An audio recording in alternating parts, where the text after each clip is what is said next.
VD. സതീശന്റെ മുഖ്യമന്ത്രി സ്ഥാനവുമായി ബന്ധപ്പെട്ട മറ്റൊരു കാര്യം കൂടി നമുക്ക് പറയേണ്ടതുണ്ട്. അതായത് അദ്ദേഹം പ്രതിപക്ഷ നേതാവായിരുന്നു, പക്ഷേ ഒരു മന്ത്രി എന്ന നിലയിലൊന്നും അദ്ദേഹം പ്രവർത്തിച്ചുള്ള പരിചയമില്ല. പക്ഷേ വർഷങ്ങളായി 25 വർഷക്കാലമായി നിയമസഭാംഗം എന്നത് ചെറിയ കാര്യമല്ല.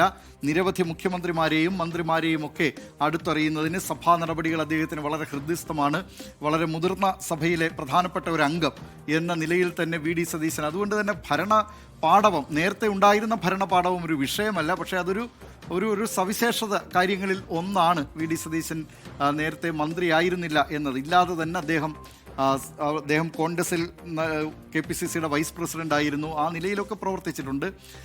പക്ഷേ അദ്ദേഹത്തിന് നേരത്തെ അദ്ദേഹത്തിന്റെ കപ്പിനും ചുണ്ടിനും ഇടയിൽ വെച്ച് മന്ത്രിസ്ഥാനം നഷ്ടപ്പെട്ടിട്ടുള്ളതാണ് 2011 എത്തുമ്പോൾ. ഒരിക്കൽ സ്പീക്കറാകാനുള്ള നിയോഗം വന്നതാണ്. അതെ, അദ്ദേഹത്തിന്റെ കാർത്തികേയനോടുള്ള സ്നേഹം കൊണ്ട് അത് അദ്ദേഹം തന്നെ ഇരിക്കട്ടെ എന്ന് തീരുമാനിക്കുകയായിരുന്നു. അതിനു മുൻപ് ഒരു KSUവിന്റെ പ്രധാനപ്പെട്ട ഒരു പദവി, അത് ഈ KC വേണുഗോപാലിന് വേണ്ടി തന്നെയാണ് അദ്ദേഹം മാറുന്നത്. ആത്മകഥയിൽ ഏറ്റവും അവസാന വാചകം അതിന് കുറെ കാര്യങ്ങൾ പറഞ്ഞിട്ട് അത് ഞാൻ മറക്കില്ല. അതെ, നേരനുഭവങ്ങളിൽ നിന്നുള്ള വി.ഡി. സതീശന്റെ ആത്മകഥയുമായി ബന്ധപ്പെട്ടതിൽ പറയുന്നുണ്ട്. അതായത് അദ്ദേഹം 87-88 കാലഘട്ടത്തിലാണെന്ന് തോന്നുന്നു മഹാത്മാഗാന്ധി സർവകലാശാലയുടെ യൂണിയൻ ചെയർമാനായിരുന്നു. ആ യൂണിയൻ ചെയർമാനായിരിക്കെ ആ വർഷം KSUവിന്റെ സംഘടനാ തെരഞ്ഞെടുപ്പ് നടക്കുമ്പോൾ ഇദ്ദേഹത്തോട് വി.ഡി. സതീശനോട് നാമനിർദ്ദേശ പത്രിക നൽകാൻ പറഞ്ഞു. അങ്ങനെ അദ്ദേഹം തന്നെയാണ് സംസ്ഥാന പ്രസിഡന്റ് എന്ന കാര്യം പറഞ്ഞിരുന്നു.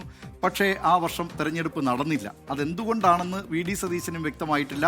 പക്ഷേ ആ വർഷം തെരഞ്ഞെടുപ്പ് നടന്നില്ല. തൊട്ടടുത്ത വർഷം KSUവിന്റെ പ്രസിഡന്റ് സ്ഥാനത്തേക്ക് തെരഞ്ഞെടുപ്പ് നടക്കുമ്പോൾ KC വേണുഗോപാലാണ് പ്രസിഡന്റായത്. അന്നും വി.ഡി. സതീശൻ വെട്ടിമാറ്റപ്പെട്ടു. എന്തുകൊണ്ടാണ് താൻ വെട്ടിമാറ്റപ്പെട്ടത്?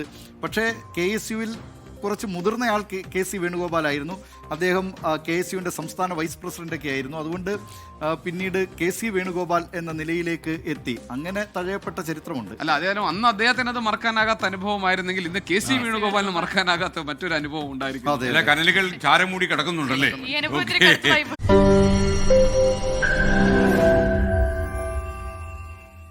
ലോകത്തെവിടെയായാലും ഏത് സമയത്തും 24 വാർത്തകളും ഓഗ്മെന്റഡ് റിയാലിറ്റി പാക്കേജുകളും എക്സ്പ്ലെയിനറുകളും വിശദമായി കാണാൻ ഞങ്ങളുടെ YouTube ചാനൽ നിങ്ങൾക്ക് സബ്സ്ക്രൈബ് ചെയ്യാം.